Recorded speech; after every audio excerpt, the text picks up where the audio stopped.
नमस्ते। आज हमारे साथ चौधरी हरपाल सिंह साहब हैं और चौधरी साहब से बात करना इसलिए आवश्यक है क्योंकि चौधरी साहब आपसे दो चीजें।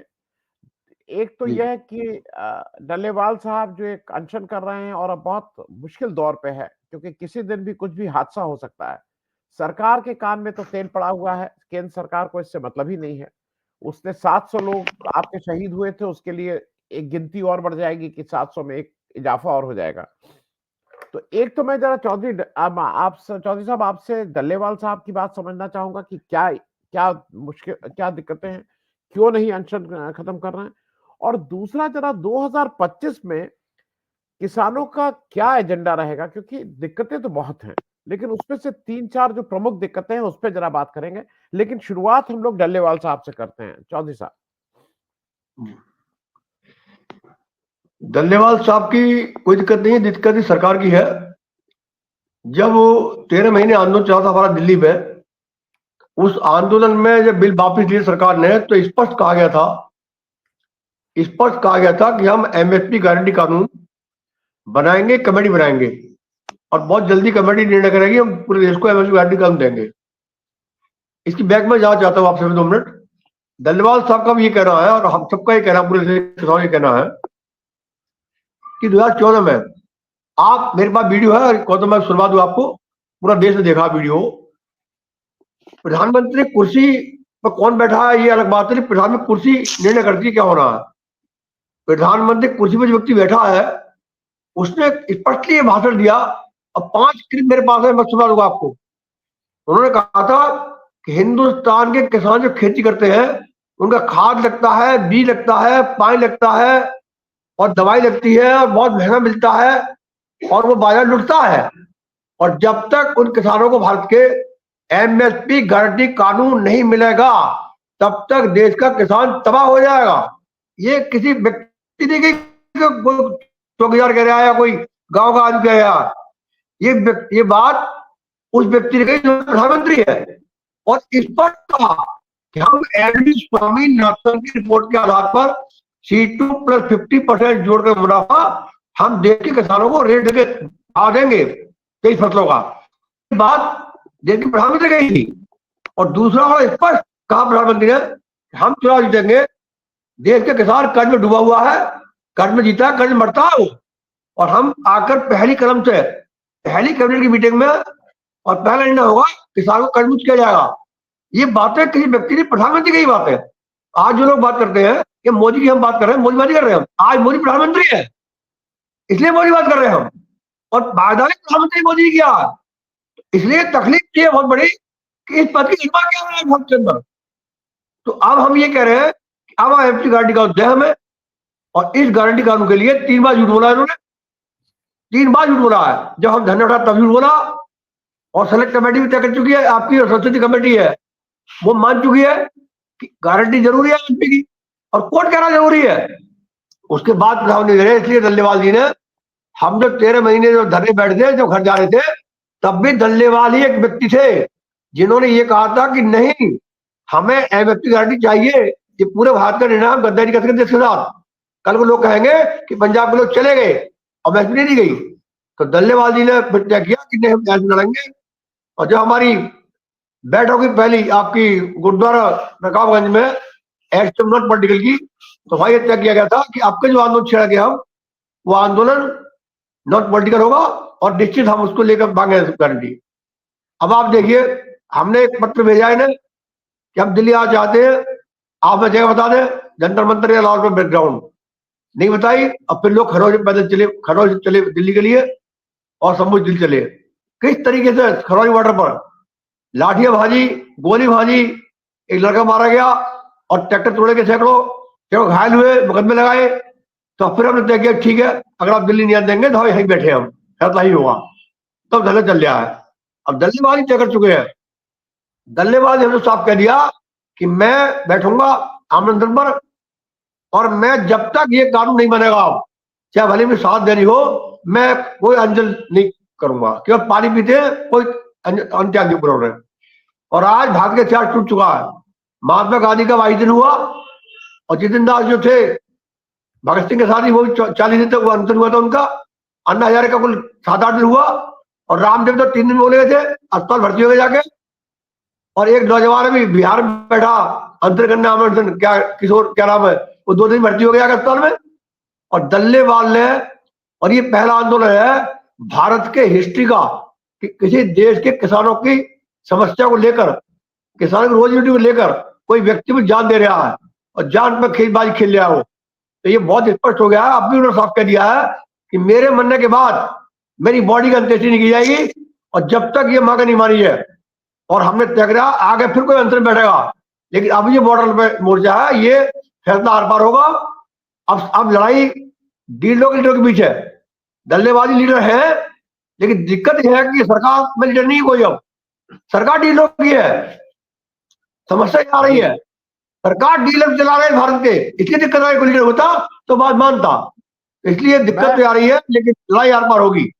ये बताना चाहता हूँ। चौधरी साहब, मैं एक चीज और पूछूं, डल्लेवाल साहब जब अनशन कर रहे हैं एमएसपी के लिए, तो उसका फायदा तो पूरे देश के किसानों को होगा। उत्तर प्रदेश में आपके संगठन को छोड़ के जो एक बड़ी पगड़ी पहन के जहां से आप सब लोग निकले, महेंद्र सिंह टिकैत साहब के जो साहबजादे हैं राके, उनका कहीं पता नहीं लग रहा है। वो तो उल्टा इसको खराब बोल रहे हैं। मैं इस पे जरा समझना चाहता हूँ। फायदा सबका होगा, फायदा मेरे गांव में मेरा भी होगा।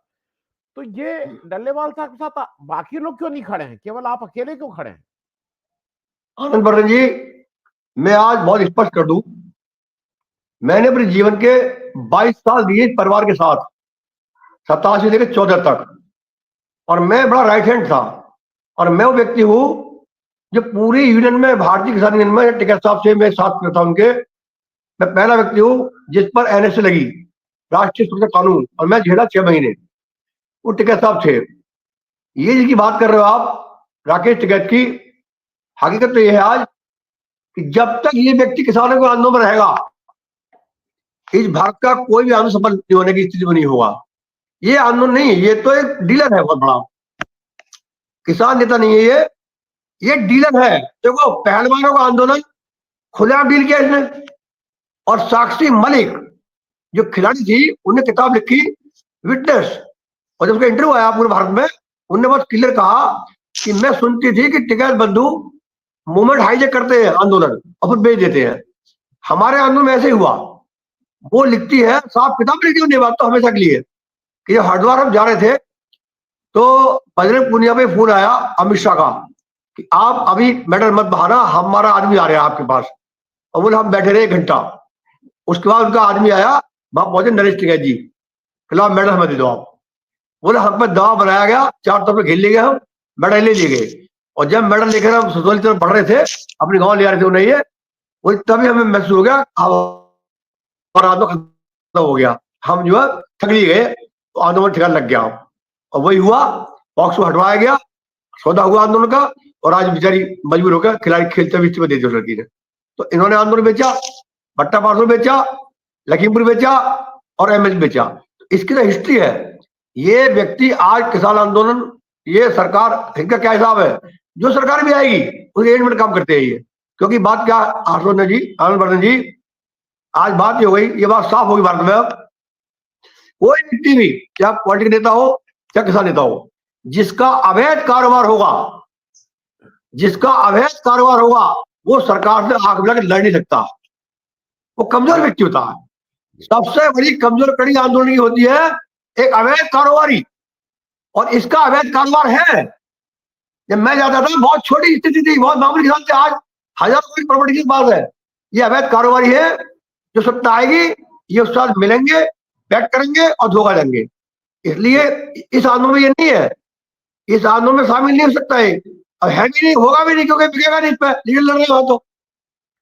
इसलिए इतने तो बैठ कर दिया कि हम सारा को मतलब इस आंदोलन नहीं है, अब होगा भी नहीं। तो इसकी आप बात छोड़ो, मैं तो देश के लोगों को क्या चाहता हूं, अगर हिंदुस्तान में किसान क्रांति लानी है, किसान समस्या हल करनी है, इन जैसे डीलरों को छोड़ना होगा। और नहीं, ये कभी भी मूवमेंट सफल नहीं होता, सरकार एजेंट पक्के है, मीडिया के साथ रहता है, इलेक्ट्रिक मीडिया उसका इस्तेमाल करते हैं। अभी देखो आप, जिस दिन हमारी 4 तारीख को मीटिंग थी, आनंद वर्धन जी 2.5 लाख आदमी था, 2.5 लाख खन्नू बॉर्डर पर, और ये कह रहे हरियाणा में बड़ा मीटिंग। और शाम को हमने देखा टीवी चैनल, तो 2.5 लाख आदमी का कोई जिक्र नहीं खरौनी बॉर्डर का टीवी चैनल पर, और पूरे दिन मीडिया से दिखाया। ये क्या कह रहा है, बैठा हुआ, ये दिखाया, लेकिन खरौरी नहीं दिखाया। ये है राजनीति, क्योंकि मीडिया का सरकार का यही तो बहुत बड़ा। जी चौधरी साहब, एक जगह और मुझे बहुत दुख है और अफसोस है, क्योंकि सबसे बड़ा जो न्यायपालिका थी सुप्रीम कोर्ट, वो डल्लेवाल साहब के मामले में सुलझाने के बजाय वो तो केंद्र सरकार को बचाती हुई नजर आ रही है। भाई वो ऑर्डर रोज दे रहे हैं, मॉनिटर कर रहे हैं, किस बात का मॉनिटरिंग? अरे जिसको बात करनी है तुम केंद्र सरकार को कोई निर्देश ही नहीं दे रहे हो, तुम घुमा फिरा के पंजाब सरकार कर रहे हो। मैं उस पर भी, आपको नहीं लग रहा है कि सुप्रीम कोर्ट भी इस समय इन लोगों के साथ मिला हुआ है? नहीं, ये तो शुरू से फंसाने की कोशिश की जा रही है। शुरू में क्या हुआ, सुप्रीम कोर्ट ने कहा कि हमने कमेटी बनाई है की, और वो उससे आप बात करें। तो हमने कहा हम उससे क्या बात करें। उसके बावजूद हमने प्रस्ताव भेज दिया उनके लिए, कोई बात नहीं, प्रस्ताव भिजवा दिया गया वहां, इतनी चलो बात से भगते नहीं कहीं भी। सुप्रीम कोर्ट से हमारा सवाल ये है, आप डल्लेवाल जी कह रहे हैं, अब भी डल्लेवाल ने ये बात कही थी, जज आए थे रिटायर्ड जज कमेटी के मेंबर, उन्होंने कहा आपके स्वास्थ्य का ध्यान है, मैं आप स्वास्थ्य हटा, अपने स्वास्थ्य की चिंता में आपके, तो आप मेरी स्वास्थ्य चिंता मत करो। आप सुप्रीम कोर्ट ऑर्डर करें केंद्र सरकार के लिए कि जिस प्रधानमंत्री ने वादा किया पब्लिक प्लेस पर, अपराधी वो है, उस पर ऑर्डर करें। आप क्या माने, आप कोई बात मान ले किसानों की, मुझसे क्या कह रहे हैं आप तो उनसे कहिए। तो ये खेल है, केंद्र सरकार, मोदी सरकार सुप्रीम कोर्ट के जरिए इसको क्रैश करना चाहती है, इसको हमें फंसा चाहते हैं। हमने बहुत सॉल्व कर दिया, ये कोर्ट का मैटर नहीं है, ये सरकार का मैटर है। सरकार ने वादा किया है, सरकार का कमिटमेंट है, और कोई सरकार अपना कमिटमेंट पूरा नहीं करेगी तो उससे सवाल तो करे जाएंगे, और सवाल जब होंगे तो आप लाठी मारोगे, आप गोली मारोगे, आप खालिस्तानी कहोगे, आप आतंकवादी कहोगे, तो फिर क्या बता रहेगा लोकतंत्र का? बताओ मुझे भाई, अगर यही होता तो सारा आगे हो गया। हिंदुस्तान की क्या स्थिति, ये देश तो आंदोलन से आजाद हुआ है, आंदोलन हुआ ना आजाद। और जब भी भगत सिंह को लोग कहते हैं आतंकवादी, जब भी गद्दार बहुत भारत के अंदर, तो मेरा कहना है कि आंदोलन रास्ता है और क्या इसके अलावा। तो सुप्रीम कोर्ट से हमने साफ कर दिया कि नहीं, आप ऑर्डर करें केंद्र सरकार को, राज्य सरकार ने क्या करा, राज्य सरकार थोड़ी तय करेंगे, वो थोड़ी तय करेंगे। इसलिए जब तक केंद्र सरकार पहल नहीं करेगी, हमने यहां तक कह दिया, आप बात तो करें, अब बात तो करें, आप बात करो, तैयार नहीं है, अब बात तैयार बात को नहीं है, तो ये तय कर लिया। और मैं देश के किसानों को कहना चाहूंगा, अगर डल्लेवाल जैसे एक डल्लेवाल जी जो आज रायपुर जैसे लड़ रहे हैं, उन्हें कुछ भी हुआ तो हिंदुस्तान के किसानों का बहुत बड़ा नुकसान होगा, क्योंकि इतना बड़ा स्टेप किसी तरह लिया नहीं जाता जिन्हें अपनी जान की बाजी लगा दी हो। कोई दोबारा नहीं आएगा। भगत सिंह आज तक दोबारा पैदा नहीं हुए, आज तक उधम सिंह पैदा नहीं हुए, और लोग इस बात में आ गए भगत सिंह तो पैदा हो पर मेरे घर में ना हो, क्योंकि साथ रहनी पड़ती है। इसलिए कोई भी डल्लेवाल पैदा नहीं हुआ। अगर इसमें हम नहीं लड़ पाए तो मैं लोगों से अपील करना चाहूंगा, किसानों से, ये पूरे भारत की लड़ाई है। डल्लेवाल जी एक व्यक्ति नहीं, डल्लेवाल जी आज अपनी जान लगा दी उन्होंने, उनका कुछ नहीं, वो चाहते बारी कर सकते थे, अगर वो चाहते डील नहीं कर सकते थे, लेकिन डील नहीं की उन्होंने दिखा दिया लीडरशिप कायम है भारत के अंदर किसानों की आज, और लड़ेंगे और जीतेंगे, साफ कर दे बात को लेकर। चौधरी साहब, एक छोटा सा सवाल और मैं कर लूं, इसलिए क्योंकि बहुत बार ये होता है कि किसानों का कर्जा माफ, किसानों को रेवड़ी, लाभार्थी, आपने पहले भी कहा है, आप एक बार मैं फिर सुनना चाहूंगा। आप लोग कहते हैं कि हमें एमएसपी दे दो, हमें कोई सब्सिडी मत दो, एमएसपी हमारा दे दो, जो लागत से ऊपर हमारा थोड़ा कुछ 2-4% पैसा लगा के लागत जो है उससे ज्यादा पैसा दे दो, हमें आपकी कोई सब्सिडी, कोई कर्जा माफी नहीं चाहिए। मैं इस पे जरा आपका एक वक्तव्य चाहूंगा। देखो, दो चीजें हैं। स्वामीनाथन रिपोर्ट जो आई है 600 पन्नों की, जो रखी हुई है, स्वामीनाथन ने यह कहा था कि मेरी रिपोर्ट के आधार पर आप एमएसपी तय कर दो और फिर 50 साल तक किसान सड़क पर नहीं आएगा। तो स्वामीनाथन के आधार पर एमएसपी तय हो जाए। और एमएसपी है क्या? एम मानी एमएसपी मतलब होता है मिनिमम सपोर्ट प्राइस, हिंदी में है न्यूनतम समर्थन मूल्य, यानी न्यून मानी कम, न्यूनतम मानी सबसे कम रेट। तो सबसे कम भाव तय कर रहे हैं आप। अब आप एक बात समझ लो खाली, अभी मैं एक पॉपकॉर्न है, मक्का 16 रुपए किलो खरीदी, और पॉपकॉर्न का एक पैकेट 100 ग्राम का 20 रुपए का है, यानी 500 रुपए किलो। सरसों बिकती है एमएसपी पर, सरसों की एमएसपी 7,000 रुपए, बिक्री 5,000 रुपए, तेल 250 रुपए MRP, गेहूं बिकेगा MSP नहीं बिकेगा, आटा MRP क्यों कंपनी बना रही है। आज लड़ाई ये है कि किसान की परिभाषा क्या है। किसान की परिभाषा ये है कि जिस क्षेत्र के रहने वाले लोग कच्चे माल का प्रोडक्शन करते हो किसान कहलाते हैं भारत के अंदर। ठीक है, अब कच्चे माल का हम प्रोडक्ट करते हैं, बायो प्रोडक्ट हम भी बनाते हैं, वो कंपनी बनाती है। आप देखो टमाटर रुपए किलो, सॉस 1 ग्राम का 10 रुपए, आलू रुपए किलो बिकेगा, चिप्स कभी मंदा नहीं होगा, दूध 30 रुपए किलो। अब मैं आप बड़ी बात कर दूं आपसे, देखिए इस तरह दुर्भाग्य क्या हमारा, दूध में गांव में रह रहा हूं, गाय का दूध 35 से 40 लीटर है आज हमारा। गाय कौन है? माता। अब आप देखिए, आप 2 बर्तन लाओ, एक बर्तन में रख दो आप पेशाब गाय का, एक में रख दो गाय का दूध। आप हिंदुस्तान का कोई जीव जंतु इंसान कोई भी ले आओ, कौआ ले आओ, पक्षी ले आओ, चाहे कुत्ता ले आओ, बिल्ली ले आओ, वो दूध पिएगा, पेशाब नहीं पिएगा। अगर भारत का कोई आदमी गाय का पेशाब पिला के दिखा दे कि जीव जंतु को, तो मैं गुलामी करूंगा, कोई नहीं पिएगा, वो दूध पिएगा।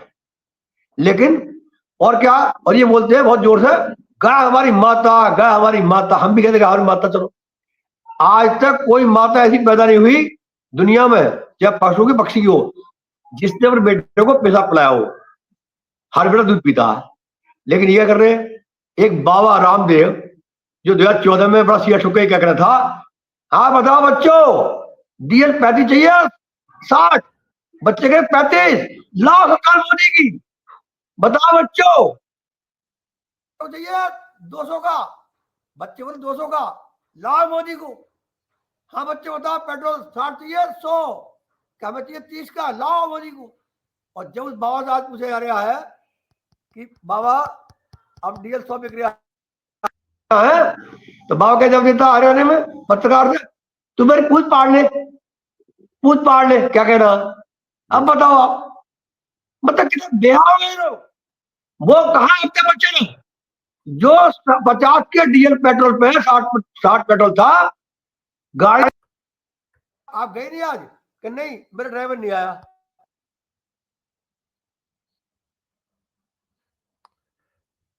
आवाज नहीं आ रही,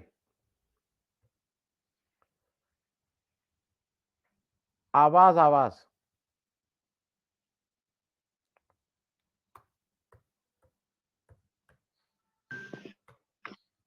लगा लगा तो लगा, हाँ आगे चल। हाँ जी, हाँ जी, तो बताओ आपसे मैं जी, हाँ जी, तो अमिताभ बच्चन कह रहे थे आज मैं इसलिए नहीं गया, मेरा ड्राइवर मोटरसाइकिल खींच कर आया, डीजल पेट्रोल 60 रुपए लीटर है।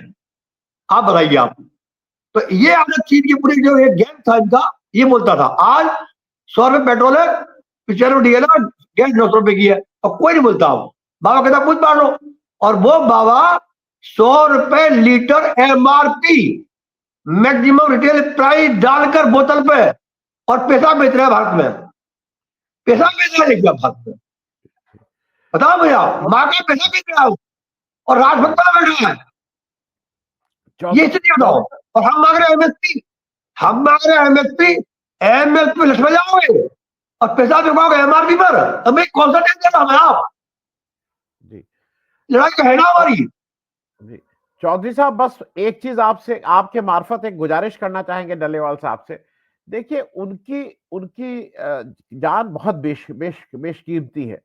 देश के किसानों का बहुत नुकसान हो जाएगा। इन नेताओं का, इन भाजपा के किसी नेता के कान पे कोई फर्क नहीं पड़ेगा। तो मेरा आग्रह है, और बहुत से लोगों का आग्रह है, कि उनको आप ये कहिए कि ठीक है। क्योंकि एक चीज और मैं दर्शकों को बता दूं, वो जितने दिन कर चुके हैं अनशन, अब उनके शरीर के कई अंग अब काम करना बंद कर देंगे अगर वो आज भी अनशन खत्म कर देते हैं। वो जीवन भर के लिए उनके कुछ अंग अब बेकार हो जाएंगे। लेकिन मेरा सिर्फ आग्रह यह है कि ये एक बेशरम सरकार है, और हमें डल्लेवाल साहब और आप जैसे लोगों की जरूरत है। तो मेरा आग्रह तो यही रहेगा कि इस बेशर्मों के बीच में अपनी बात कह ली, यहां तक लोगों ने सुन लिया, लेकिन जान देने से ये सब सुनने वाले नहीं है। ये सब बहुत ही इनके लिए कोई जान का कोई कीमत नहीं है। तो इसी आग्रह के साथ चौधरी साहब, आपसे फिर से एक बार मैं चाहूंगा, जब हमने हमने हमने उनसे बहुत आग्रह किया है, और जितने धर्म ग्रंथी है पंजाब के, धर्म गुरु है, उन सबने आग्रह किया है, बहुत हमने आग्रह किया, लेकिन है क्या आनंद बर्दे जी? ये कहते हैं लोग कि पंजाब का आंदोलन है, पंजाबी लड़ता है, पंजाबी को लड़ रहा है, उनको खालिस्तानी बता रहे हैं, ये आतंकवादी बता रहे हैं, लेकिन हिस्ट्री क्या है? इतिहास ये है देखो आप कि पंजाब ही था जब आजादी की लड़ाई लड़ी जा रही थी, सबसे ज्यादा फांसी पंजाब ने खाई। जब देश में अनाज की कमी थी, भूख मर रहे थे लोग, 135 करोड़ आबादी, पेट नहीं भर रहा था, साथियों को मना कर दिया विदेशों में, हरित नारा दिया गया था, तब पंजाब ही था जिन्हें दुनिया में रिकॉर्ड कायम किया धान और गेहूं की पैदावार में। वो पंजाब ही है आज जिसने तमाम मशीनरी एग्रीकल्चर सब पंजाब चलती है। वो पंजाब ही था 1907 में जब ये ब्रिटिश गवर्नमेंट लाई थी कॉन्ट्रैक्ट फार्मिंग भारत के लिए, पूरे देश की लड़ाई थी वो, सरदार अजीत सिंह लड़ी वो लड़ाई, नारा दिया पगड़ी सवाल चट्टा पगड़ी सवाल, वो पंजाबी था। वो पंजाबी है वो आज जिसकी 25% फौज में जवान है आज पूरे देश के अंदर, लड़ाई लड़ रहे हैं, देश की लड़ाई लड़ रहे हैं, वो पंजाबी है। तो पंजाब ने सब कुछ किया है, पंजाब देश का हमारा ताज है किसानों का, उन्हें अपनी खेती लगा हुआ है, इश्क है, वो लड़ रहे हैं बेचारे। अब आप बताओ भैया, जब भगत सिंह की माँ ने ये कोशिश की थी कि बेटा अंतिम टाइम तेरे में तेरे मुंह देख लूं, क्या लिखा उन्होंने कि नहीं माँ, भाई भाई कुलतार को भेज देना, कुलबीर को भेज देना, तुम मेरी माँ हो और माँ के आंसू नहीं रुक पाएंगे, और लोग कहेंगे कि शहीद की माँ के आंसू आ गए, अपनी माँ को रोक दिया। उसी स्टेट दल्लेवाल जी आ रहे हैं, हमने बहुत रिक्वेस्ट की है, और रिक्वेस्ट किया धर्मगुरुओं ने भी, लेकिन उन्होंने साफ कर दिया कि नहीं, उन्होंने साफ कह दिया कि अगर ये बात लड़ाई नहीं, मेरे बात नहीं मानेगी किसानों की पूरे भारत के, तो मैं शहादत भली हो जाए मेरी, लेकिन मैं पीछे नहीं हटूंगा। और यहां तक कह दिया किसान पंजाब के लोगों से कि मेरी बॉडी का अंतिम संस्कार भी नहीं करोगे आप, यही रखोगे जब तक ये समस्या हल नहीं होगी, यहां तक बोल गए वो। और मुझे अस्पताल नहीं भिजवाओगे ना, मैं कोई फीड लूंगा ना दवाई लूंगा। मैं जज भी कर चुके, अगर वकील कर चुके, हम सब कर चुके, लेकिन पंजाब के दल्लेवाल से है साधक तैयार बैठे हैं, लेकिन सरकार के पूर्व रहे, अंग्रेज ही मानते थे। जब गांधी का आंदोलन, गांधी स्थिति खराब हुई, अंग्रेजों ने बात मानी, लेकिन ये सरकार तो बहुत खतरनाक सरकार है, ये मोदी सरकार है, भाजपा नहीं मोदी सरकार है, ये हिटलर साही सरकार है ना। लेकिन मैं तो कहते किसान कहना चाहूंगा, मैं देश के किसान अपील करूंगा कि किसान साथियों, एमएसपी तुम्हारी मांग रहे हो भारत की, इसमें बिहार भी शामिल है, राजस्थान, पूरा देश शामिल है। सन 2000 से 2016 तक एमएसपी न मिलने के कारण सरकारी आंकड़ा है 45 लाख करोड़ की लूट हो चुकी है कारपोरेट की, और इस अब 24 तक हो गई 65 लाख करोड़ की लूट। इसे दल्लेवाल रोकना चाहते हैं। दल्लेवाल ने कहा था 700 किसान शहीद हो चुके हैं, सॉरी दल्लेवाल जी ने बहुत बोला, पीछे बोला है, 700 लोग आत्महत्या कर चुके हैं, आत्महत्या भारत के अब तक, आत्महत्या। तो उन 7,000 लोग, सॉरी 7,000 लोग आंकड़ा आया था, 700 तो मरे हमारे बॉर्डर पर, और देश का जो आंकड़ा निकल गया है वो है 7 लाख किसानों का आजादी वास्ता आज तक 7 लाख किसानों का आया। मैं तो मिसप्रिंट कर गया जल्दी में जी, कोई बात। तो वो कहते हैं मेरी शहादत, अगर 7 लाख किसानों की जो आत्महत्या हुई है उनको आगे रोक सकती है, कोई बेटा न करे आत्महत्या और ये लोग खड़े हुए लड़ने के देश में, तो मैं समझो मेरी शहादत कामयाब हो गई, ये उनका कहना है, समझ लो आप। और 700 शहीद हो चुके हैं एमएसपी को लेकर, बॉर्डर पे भी उन्हें भी करे 700 शहादत बॉर्डर पर दी है एमएसपी को लेकर, उन्हें ये भी कहा 700 किसानों के लिए। तो मैं ये कहना चाहता हूँ, उनके दिमाग में बस गया कि मेरी शहादत से अगर देश के साथ जाग सकता है देश के लिए, जैसे भगत सिंह के बाद देश जागा, तो बोले मैं शहादत दूंगा। लेकिन अभी सरकार ये बहुत खेल सरकार है, और इनने जो ये पूरा नेगेटिव आप तारीफ बात देखिए आप, 46 दिन हो गए आज, एक भी राष्ट्रीय चैनल पर दल्लेवाल को नहीं दिखाया गया उनका, और अन्ना आंदोलन हुआ, क्या माहौल था, मैं भी अन्ना, तू भी अन्ना, ये भी अन्ना, वो भी अन्ना, बच्चा अन्ना, बुढ़ा अन्ना, और अन्ना अन्ना करके पूरे भारत रात के 12 बजे सरकारी स्कूल मारा पार्लियामेंट में। लेकिन दल्लेवाल को दिखा रहे हैं पूरा मीडिया भारत का किसानों का मुद्दा है, ये मुद्दा किसानों का है, इसलिए हम क्या कर चुके हैं, और ये तो कुछ होना होगा, आपके लड़ाई आर पार होगी। लेकिन हाँ, दल्लेवाल कुछ हुआ तो भारत के किसानों की बहुत बड़ी स्थिति होगी, कोई भगत सिंह द्वारा पैदा नहीं हुआ तक, कोई दल्लेवाल द्वारा पैदा नहीं हुआ। इसलिए हमारी जिम्मेदारी बनती है हम उनको बचाएं और लड़े को जीते, उनको बचा कर लड़ाई जीते हम, उनका तरीका यही है, सब किसान खड़े हो जाए। सही बात। ये रहा ना, नेता आएगा, नेता तो डील हो सकते हैं, पब्लिक दिल्ली बनेगी, पब्लिक लड़ाई इसको ले, किसान लड़ाई इसको लड़ाई आगे आके थोड़ा नहीं नाम नहीं आ रहा है, बताओ, ये मेरा कहना। ठीक है चौधरी साहब, चौधरी साहब, बात करने के लिए बहुत बहुत धन्यवाद। और ईश्वर से फिर एक बार प्रार्थना है कि भाई ये 2025 कम से कम किसानों के कुछ मुद्दों को सुलझाने में इस सरकार को सद्बुद्धि आए, कुछ मुद्दे सुलझाए। बहुत बहुत धन्यवाद चौधरी साहब, बात करने के लिए। जी जी, आपके बहुत धन्यवाद। आप चला रहे हैं, चले आए, यूट्यूब चैनल ही चला रहे हैं पूरा आंदोलन भारत का। इलेक्ट्रॉनिक मीडिया तो तय कर लिया है, वो तो बोलेगा ही नहीं। मतलब देश पता नहीं कहां जा रहा है, समझ नहीं आ रही बात। मतलब बोल नहीं रहा कोई, बोलने पर पाबंदी है। अभी हमने परसों पुतले फूके भारत सरकार के उत्तर प्रदेश में कई जिलों में, तो आप देखिए रात रात में गांव पुलिस पहुंच गई, पुतले छीने हाथों में, लहरे में क्या मतलब है? तुम तो रोज फूकते थे। जब डीजल मात्र 30 रुपए था, तब अटल बिहारी वाजपेयी जी बैलगाड़ी बैठ के गए थे पाली में, बैलगाड़ी पर बैठ गए थे, बैलगाड़ी पर। क्या महंगा है? तुम्हें चला दिया आंदोलन, भाई ये तो हमारा हक है, अधिकार है, तुम छीने हो क्या? लेकिन ये सरकार आंदोलनकारियों के खिलाफ रूप अपनाती है। जब बच्चे लखनऊ में देखा, पटना में क्या हालत हुई, कितना लाठीबाजी रात को 12 बजे को, कितना थोड़ा उनको लड़के लड़ेंगे तो पीटेंगे, कर्मचारी को पीटेंगे, किसानों को पीटेंगे, मजदूर पीटेंगे। ये तो पीटे में लगे पड़े हैं आप। लेकिन पीटो कितना पीटोगे आप? बस इंकलाब तो आना भारत के अंदर आएगा, रोक नहीं पाओगे, ये हम कहना चाहते हैं। हाँ, ठीक ठीक है चौधरी साहब, बहुत बहुत धन्यवाद।